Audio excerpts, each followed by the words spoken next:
Hello दोस्तों। तो आप लोगों ने DBMS में या फिर सीक्वल में नॉर्मलाइजेशन के बारे में सुना होगा और आप सोच रहे होंगे कि ये कॉन्सेप्ट काफ़ी मुश्किल है। वेल, ये एक्चुअली काफ़ी आसान कॉन्सेप्ट है और हम लोगों ने ये वीडियो बनाया है ताकि आपको नॉर्मलाइजेशन बहुत ही सिंपल तरीके में समझ में आ जाए। तो इस शॉर्ट वीडियो में हम लोग नॉर्मलाइजेशन के बारे में पूरी तरह जानेंगे और जो डिफरेंट नॉर्मल फॉर्म्स है 1NF, 2NF और 3NF उनको अच्छे से समझेंगे।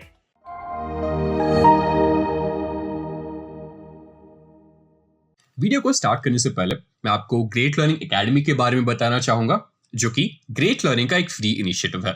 यहाँ पे आपको 200 से ज्यादा फ्री कोर्सेस मिलेंगे जिसमें हजारों घंटों का फ्री कंटेंट मिलेगा इन डिमांड टॉपिक्स के ऊपर। तो रजिस्टर कीजिए कोर्स को और अपना फ्री सर्टिफिकेट ऑफ कंप्लीशन पाए।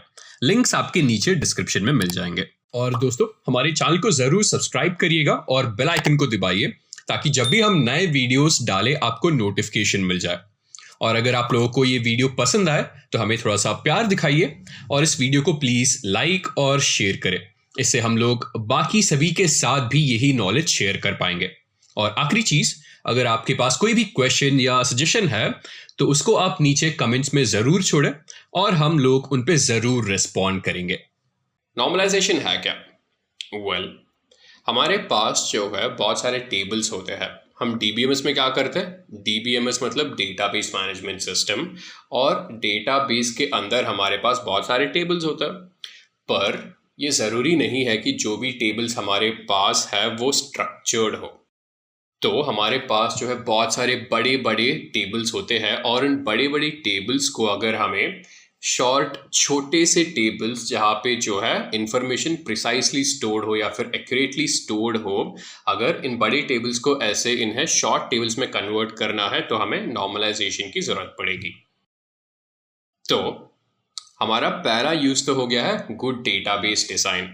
तो मान लीजिए हमारे पास जो है एक बहुत ही बड़ा टेबल है जिसमें शायद से कुछ 10,000 रिकॉर्ड हो और 1000 कॉलम हो। तो इस टेबल में प्रॉब्लम ये है ना कि इतने सारे कॉलम्स में जो है कुछ इंटर रिलेशनशिप रह सकती है या फिर कुछ ऐसे कॉलम हो सकते हैं जिनका जो है इंफॉर्मेशन पूरी तरह ही गलत हो या फिर ये कुछ वैल्यूबल इंफॉर्मेशन प्रोवाइड नहीं कर रहे हैं।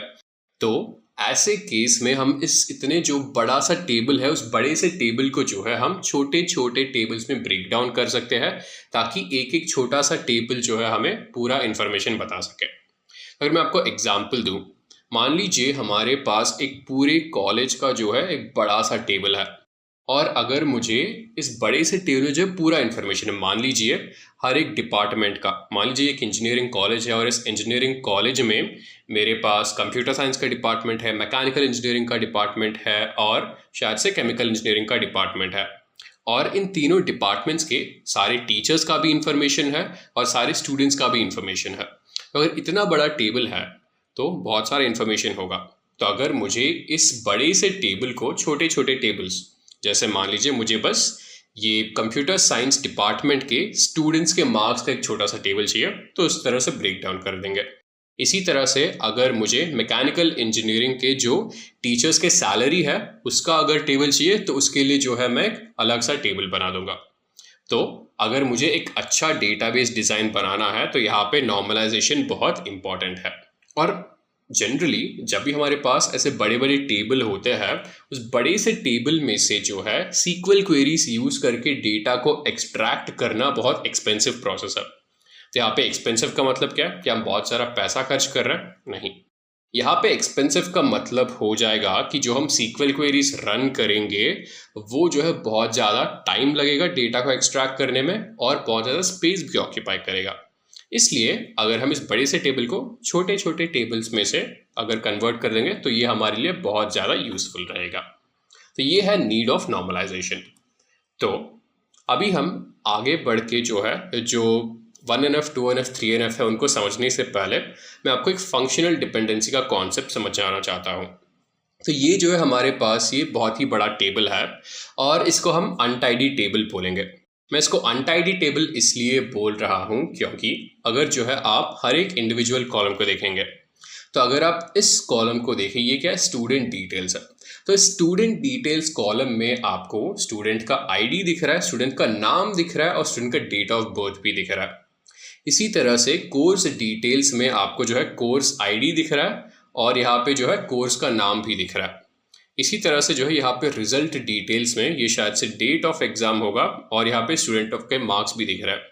तो एक एक कॉलम में जो है आपको बहुत सारा इंफॉर्मेशन दिया गया है, तो ये प्रॉब्लमैटिक है टेबल में। और यहाँ पे अगर आप ध्यान से देखो, अगर आप रिजल्ट की यहाँ पे बात करें तो यहाँ पे जो है 82 मार्क्स है। तो अगर मैं बस बोलूँ यहाँ पे जो है इस वाले रिकॉर्ड में 82 मार्क्स है, तो इससे जो है मुझे कंप्लीट इंफॉर्मेशन नहीं मिल रहा। अगर मैं इसको और थोड़ा सा एक्सपैंड करके बोलूँ तो मैथ में, बेसिक मैथ में जो है मार्क्स है 82, तो इससे और थोड़ा सा इंफॉर्मेशन मिलता है।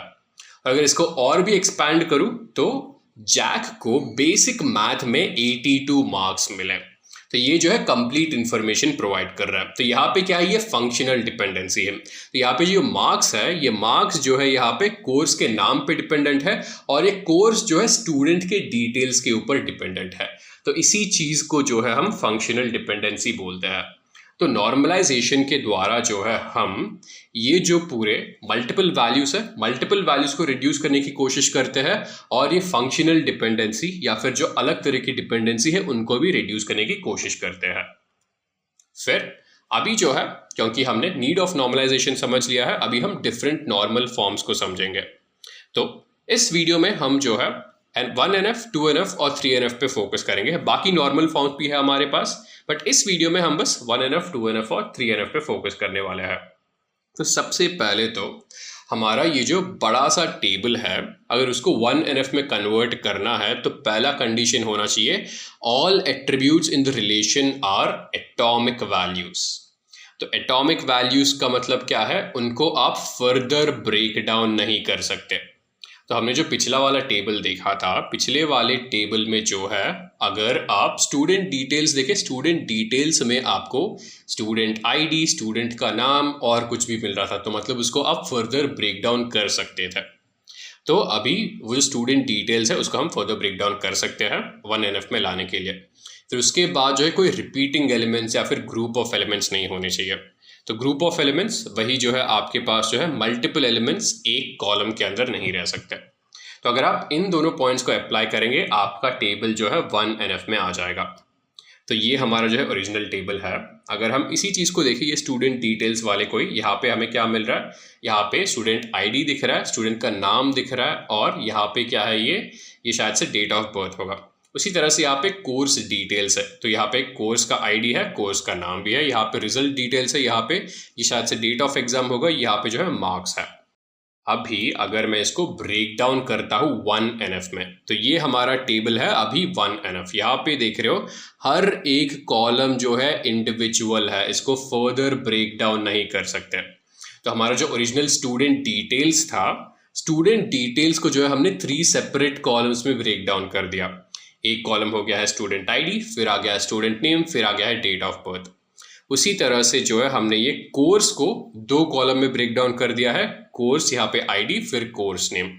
फिर उसी तरह से जो है हमारे पास ये सब जो चीज़ें थी, डेट ऑफ एग्जाम, मार्क्स और ग्रेड, उसको भी सेग्रीगेट कर दिया है।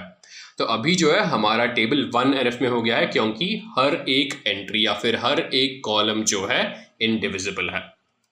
फिर आगे बढ़ते हुए हमें अपने टेबल को 2NF में कन्वर्ट करना है। तो अगर मुझे अपने टेबल को 2NF में कन्वर्ट करना है तो फर्स्ट कंडीशन ये है कि मेरा टेबल 1NF में होना चाहिए, जो कि ऑलरेडी कर चुके हैं। फिर उसके बाद नेक्स्ट कंडीशन ये है कि कोई पार्शियल डिपेंडेंसी नहीं हो सकता मेरे नॉन की एट्रीब्यूट्स और की एट्रीब्यूट्स के बीच में। तो ये पार्शियल डिपेंडेंसी क्या है भाई? अभी पार्शियल डिपेंडेंसी ये है कि अभी इतना जो बड़ा सा टेबल देख रहे हो, इसमें अभी प्रॉब्लम ये है ना कि आपके मार्क्स जो है वो कोर्स के ऊपर डिपेंडेंट है और आपका जो कोर्स है वो स्टूडेंट नेम के ऊपर डिपेंडेंट है। तो यहाँ पे की एट्रीब्यूट्स क्या हो गए? की एट्रीब्यूट्स जो है आपके स्टूडेंट आईडी हो गए, कोर्स हो गए यहाँ पे। तो आपका कोर्स नेम जो है स्टूडेंट के ऊपर डिपेंडेंट है। तो अगर मैं बस बोलूँ यहाँ पे, फिर से मैं सेम एग्जांपल दे रहा हूँ, अगर मैं बस बोलूँ कि किसी को जो है 82 मार्क्स मिले या फिर किसी को A ग्रेड मिला, ये कंप्लीट इन्फॉर्मेशन नहीं दे रहा है। तो ये नॉन की एट्रीब्यूट जो है यहाँ पे डिपेंडेंट है कोर्स नेम के ऊपर, स्टूडेंट के ऊपर। तो मैं जो है ये डिपेंडेंसी को हटाना चाहता हूँ। तो डिपेंडेंसी को हटाने के बाद जो है मेरा ऐसे आ जाएगा ये। तो मेरा जो बड़ा सा टेबल था उस बड़े से टेबल को जो है मैंने 3 छोटे छोटे टेबल में यहाँ पे डिवाइड कर लिया। एक तो मेरा बस स्टूडेंट टेबल ही रहेगा जहाँ पे जो एग्जैक्टली स्टूडेंट रिलेटेड इन्फॉर्मेशन है, जैसे स्टूडेंट नेम, स्टूडेंट आईडी और डेट ऑफ बर्थ, बस यही चीज़ है। फिर उसके बाद रिजल्ट टेबल यहाँ पे। तो रिजल्ट में जो भी मेरा रिलेवेंट इन्फॉर्मेशन है वही रहेगा, मार्क्स, ग्रेड, कोर्स और स्टूडेंट। फिर उसके बाद कोर्स टेबल, यहाँ पे course ID, course name, pre requisite, duration और डेट ऑफ एग्जाम। तो इस तरह से जो है जो भी पार्शियल डिपेंडेंसी था उसको हटा दिया। तो अगर मुझे टेबल को 3NF में डालना है तो पहला कंडीशन तो ये है कि मेरा टेबल 2NF में होना चाहिए। तो मेरा टेबल 2NF में है। इसके बाद मुझे ये भी देखना है कि कोई ट्रांजिटिव डिपेंडेंसी एग्जिस्ट ना करे। तो ट्रांजिटिव डिपेंडेंसी क्या है भाई, मैं सिंपल सा एग्जांपल देता हूँ। तो मान लीजिए अगर A B पे डिपेंड करता है और B जो है C पे डिपेंड करता है, तो इसका मतलब ये है कि A जो है C पे डिपेंड करेगा। मैं फिर से रिपीट कर रहा हूँ इसी चीज़ को। तो अगर A B पे डिपेंड कर रहा है और B C पे डिपेंड कर रहा है, इसका मतलब यह है कि A जो है C पे भी डिपेंड करेगा। तो अगर हम इस ट्रांजिटिव डिपेंडेंसी को हटा दें तो हमारा टेबल जो है 3NF में आ जाएगा। तो यहाँ पे जो है हमारे पास ये वाला एग्जाम्पल है। तो ये जो है हमारा ओरिजिनल रिजल्ट टेबल है जहाँ पे हमारे पास ग्रेड, मार्क्स, कोर्स और स्टूडेंट है। तो यहाँ पे ग्रेड जो है मार्क्स के ऊपर डिपेंडेंट है, मार्क्स जो है कोर्स के ऊपर डिपेंडेंट है और ये जो है स्टूडेंट के ऊपर डिपेंडेंट है। तो यहाँ पे मैं क्या कर रहा हूँ, मैं मार्क्स और रिजल्ट को अलग कर दे रहा हूँ। तो ये जो है मेरा मार्क्स ग्रेड करके एक नया टेबल बन जाएगा जहाँ से जो है मैं ये ट्रांजिटिव डिपेंडेंसी को हटा दे रहा हूँ। तो ये जो है मेरा ग्रेड कोर्स के ऊपर भी डिपेंडेंट था जिसको मैंने हटा दिया है और इस तरह से जो है मेरा टेबल अभी 3NF में आ गया। तो अभी मैं पूरा जो है समराइज कर देता हूँ इस वीडियो का। तो नॉर्मलाइजेशन में जो है हम एक बड़े से टेबल को जो है छोटे छोटे टेबल्स में डिवाइड करते हैं। तो 1NF में हमें ये देखना है कि जो भी हमारे मल्टी वैल्यूड एट्रीब्यूट्स है उनको हटा दें और हर एक कॉलम इंडिविजिबल हो। 2NF में हमें ये देखना है कि कोई भी पार्शियल डिपेंडेंसी एग्जिस्ट ना करे और टेबल 1NF में डेफिनेटली एग्जिस्ट करता है। और 3NF के लिए कंडीशन यह है कि टेबल 2NF में डेफिनेटली होना चाहिए और कोई ट्रांजिटिव डिपेंडेंसी एग्जिस्ट ना करे। तो दोस्तों ये है नॉर्मलाइजेशन और thank you very much and have a great learning ahead. मैं आपको ग्रेट लर्निंग एकेडमी के बारे में बताना चाहूंगा जो कि ग्रेट लर्निंग का एक फ्री इनिशिएटिव है।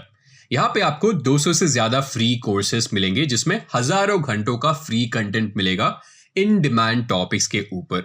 तो रजिस्टर कीजिए कोर्स को और अपना फ्री सर्टिफिकेट ऑफ कंप्लीशन पाए। लिंक्स आपके नीचे डिस्क्रिप्शन में मिल जाएंगे। और दोस्तों हमारे चैनल को जरूर सब्सक्राइब करिएगा और बेल आइकन को दबाइए ताकि जब भी हम नए वीडियोस डालें आपको नोटिफिकेशन मिल जाए। और अगर आप लोगों को ये वीडियो पसंद आए तो हमें थोड़ा सा प्यार दिखाइए और इस वीडियो को प्लीज लाइक और शेयर करें। इससे हम लोग बाकी सभी के साथ भी यही नॉलेज शेयर कर पाएंगे। और आखिरी चीज, अगर आपके पास कोई भी क्वेश्चन या सजेशन है तो उसको आप नीचे कमेंट्स में जरूर छोड़ें और हम लोग उन पे जरूर रिस्पॉन्ड करेंगे।